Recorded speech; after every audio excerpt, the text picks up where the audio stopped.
Hey, good morning. Bob here. I wanted to talk about forms today. In the beginning, when I started making guitars, I had to decide, did I want to use a European type mold, or did I want to use a Solera type Spanish form? And so when I started making my first guitar, my first real guitar around 1992, I can't remember exactly, but I was still working for Disney full time. So I think it was around 92. And I went with the Ramirez design, and I made this type of a form. Not quite like this. It's actually up there on one of my shelves behind me. I don't use it anymore.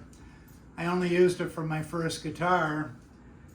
And I was about maybe a third of the way through my first guitar when I met Manuel Velazquez, the great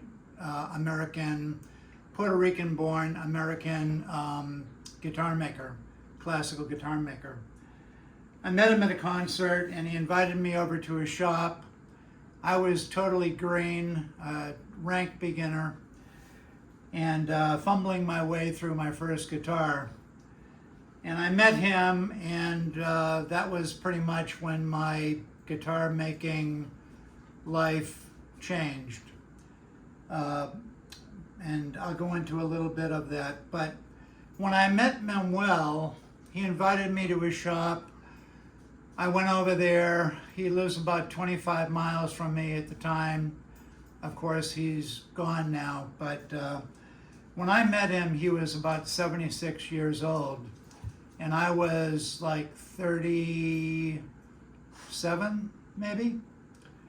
So anyway, I was still working full-time for Disney as a marketing photographer. Anyway, Manuel, at the time I met him, he was very confusing to me because he wasn't just using one form. He was building some guitars in this form, and he was building some guitars in this form. And of course, me being the very logical-minded kind of person, I couldn't figure out why he was using two totally different forms to make his guitar. He had a few of these. I don't remember how many, but he had several, and he had several of these too. And some of his guitars were being made in this form, and some were being made in this form. And I still to this day, all these decades later, I still don't know why he used two different type forms. One thing I did find out, though, very quickly is he preferred this form. I think what he liked about this form was he could glue the back and top on at the same time. And he told me that's what he did. So that may be the single reason he used we'll call this the European type form, because that's what he called it. And we as guitar makers, we have to make it, Spanish guitar makers, we have to, I should even say classical guitar makers, because we don't all build Spanish type guitars anymore. But we do have to make a decision early on in our career. And I made the decision to use this type of form as my main form, but I also use this form for many, many things. Once the guitar is together, this form does not get used anymore. Once the back and the top are glued on the Desmond guitar, this form goes and rests for, could be a year until I use it again. I have 3 of these, and this is number 2. And this one is this is the normal one. I have one a little bit thinner. Form number 1 is a little thinner. I had certain guitars that I was making that I wanted a thinner sound box, so I had to take my form, put it through my Woodmaster thickness drum sander, and I sanded it down maybe 3/8 of an inch or something, 1/4 of an inch. So this is the normal size, and I have another one right here. This is number 3, cheap plywood, but it works fine. And it's very, very heavy. This is lighter, better plywood. But anyway, so I went with this form, but I do use this one for several different things. Like when I route for the bindings, I use this form. When I glue on the fingerboard, I use this form. And many, many other things, I use this form. When I glue on the bridge, this form holds the guitar while I work on it. So, I just wanted to go into that a little bit. And also, I got a phone call yesterday from my daughter, Elizabeth, my only daughter, and she's incredible. And she said, "Daddy, our cleaning lady's coming tomorrow. Can you watch Teddy?" That's why these are here. I'd like to introduce you all to Teddy. He's 12 years old. He and I are very, very close friends. We're very tight. Next to my daughter, I think I'm his favorite in the family. And he's a golden doodle, 12 years old, and he still acts like a puppy. Hey, Ted, come here. Let me lift you up and you can say hi to everybody. Here's Teddy. Best dog ever. He's absolutely a bundle of fun, and he's always in high speed. Okay, boy, go lie down. And the reason that I brought these out, because Teddy loves milk bones. Hey, Ted, you want a bone? Come up here and see Grandpa. Come here, come here. Show everybody. Want a bone? Okay, lie down. All right, so that's Teddy. He's a big part of my life. Like I say, we've had him for 12 years. He flew in from Idaho as a little tiny 7-week-old puppy. And that was a long time ago. And Ted and I have grown old together. Let's see, 12 years ago, I would have been like 58. And now Ted's got crumbs all over the floor underneath me. Okay, go over here. So, just wanted to introduce you to Ted. I use both of these forms, and there are pluses and minuses to each one of them. But in the end, just to cut to the chase, this form for me provides solid stability and reinforcement all the way around the guitar when the guitar is being put together. The advantages are many for me on this form, and I found that I did build my first guitar mostly in that form on the wall over there, which is the same as this form, only that's the Ramirez shape. And this is more the Hauser shape here and here. Both of these are Hauser shaped. But you got to make a decision in the beginning. What do you want? How do you want to build? You want to build upside down on a Solera, or do you want to build in a mold which is supported all the way around? Now, this is a copy of Manuel's mold. Okay, I was very influenced by him in the beginning, and I always liked the way his mold looked. It was kind of modern looking and very practical in many ways. However, I will say that this part here really would be better if it followed the shape of the the outline, sort of like this.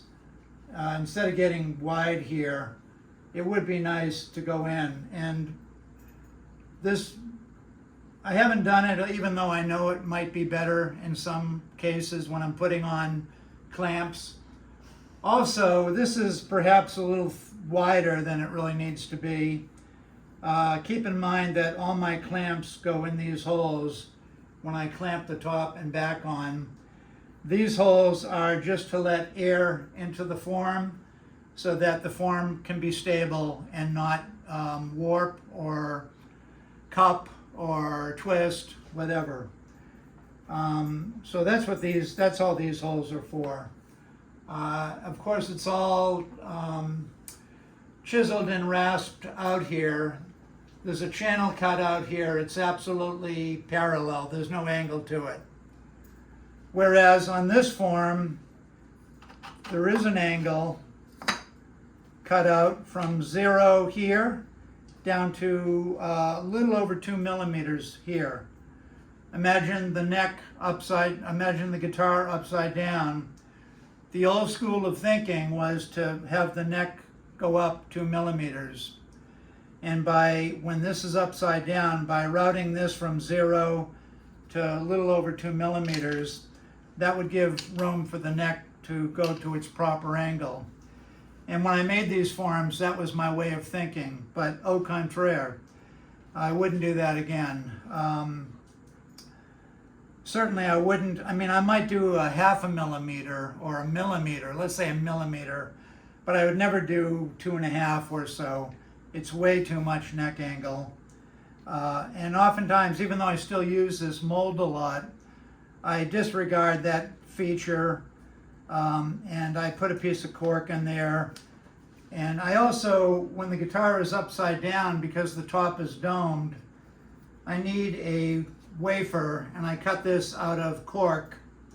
And this is sort of like a spacer, which just touches the edges of the guitar and allows the doming of the top and the back to, not get interfered with by the form. Now, another feature of this form, and I took this from Manuel, his forms were very similar. These are all adjustable. There's a little bit of play in these. And even though every guitar is essentially the same from the Desmond shop, there are slight irregularities, and once I put the guitar in the form, I can pull each one of these in, tighten it up, and go all the way around. These are totally adjustable, okay? Now, these are obviously waist blocks and a tail block. I don't even use these. I took them out just for demonstration. When I first made this form, I thought it would be a great idea to use them, and in fact, Manuel used them. And I don't know if Alfredo's still building guitars, but if he is, I know he uses these because they build on the Solera upside down, even though when I met Manuel, he used both. So these are also adjustable. You can see they can wiggle around and you can tighten them. There are T-nuts in this form. Let me see if I can show you, make sure nothing's going to fall off here. Yeah, so the bottom of this form, if you look, has T-nuts. And those T-nuts are what holds these bolts. And there are, all the way around, if I were to clamp the top and glue it on this form, I have threaded rods that go in each one of these holes, and you can see behind them is a T-nut. So you'd have a threaded rod. See if I can do an example here.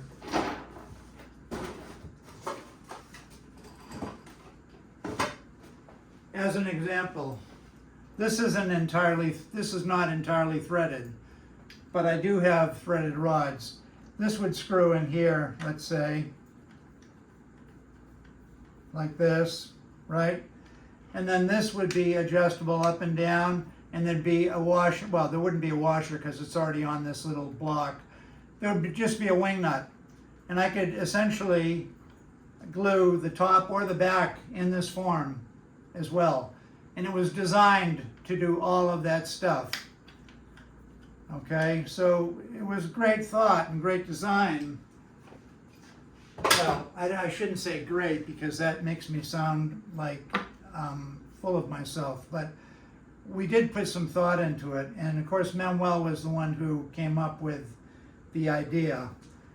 And they still do use these blocks, and I have them like this where they're cut out, and I also have them where they're full, if for another reason, if I wanted to do something else. There's two purposes, but in any event, yeah, so this is not hollowed out. Instead, I have the wafer, the cork wafer. And that's really about it. You just have to make a decision. When I do my routing for bindings, back and top, I do them in this form holds the guitar. And also, when I work on the guitar, I'll use a cam clamp just to clamp it onto my workbench so it doesn't move like it just did. There, I didn't tighten it up. So it doesn't move while I'm working, okay? And trying to think if there's anything else I've left out. I just think, and once again, the tail block, everything is adjustable if you want it to go that way. I don't use these anymore. I just use the form itself because once the guitar is together, all this is doing for me is sort of holding on to the guitar while I route, while I glue on the bridge, although I don't need it to glue on the bridge with. Matter of fact, I might not even use it to glue on the bridge anymore. But the point is, it holds the guitar so I can work on it. Also, if the guitar is in the form upright with the neck up here, this little thing slides in and holds the bottom of the neck when I'm working on the neck or the fingerboard, whatever. And also, when it's flipped over upside down, this little device holds the neck, two wing nuts, and it holds it tight in the form for me. And I usually put a shim or two underneath the, this is a big heavy one. But let's say if there's a little gap there, I'll just put a couple of wood shims, okay? So it's kind of a well thought form. This is another thing I had in one of my boxes. I don't use it anymore, but it's obviously some kind of a clamp. It probably fits these holes, almost, not quite. I'm sure this one does because it says T on it. Oh, all right. So T meaning top. Yeah, it fits beautifully up here. And this probably fits up here too because it says T. Nope, it still doesn't fit. This must be for the other form, the Ramirez form. Okay, but in any case, you get the idea. And of course, this form has the feet that screw on. Where are they? Which I like when I'm working on a guitar. Let me put it up here, be easier to see. Right? You can put them on both sides, and I have longer ones and these ones. So anyway, that's it. Bob wrapping it up. Just two different forms. You decide. I'm sure you already have if you're a guitar maker already. There are benefits to both methods. There's definitely benefits to building on the Solera. But I just always like this better for a myriad of reasons. And it's a personal choice. And Bob and Teddy wrapping it up today. Today's Wednesday, the 20th of August, 2025. And I hope you all have a good day. I spent all day yesterday at my daughter-in-law's mother's house in Kissimmee, Florida. They've moved to San Francisco for work, so we had to go over there and take down curtains and a light fixture in the foyer, the front foyer of the house. Had to pack up all that stuff. Yesterday was insane. And so hope to get back to the guitars today, Teddy and me. Teddy's behind the camera on the floor, and it's nice and cool on the floor in here. Hey, Ted, want to say goodbye? Come here. Come here. Come here with Grandpa. Come here. Come over here and see Grandpa. Yeah, come here. Okay, want to say goodbye. Okay. Up. Teddy's a handful. Hey, Teddy's 55 pounds, but he looks much bigger. Wave goodbye, Ted. Okay, thanks for watching. There you go, boy. All right, watch out.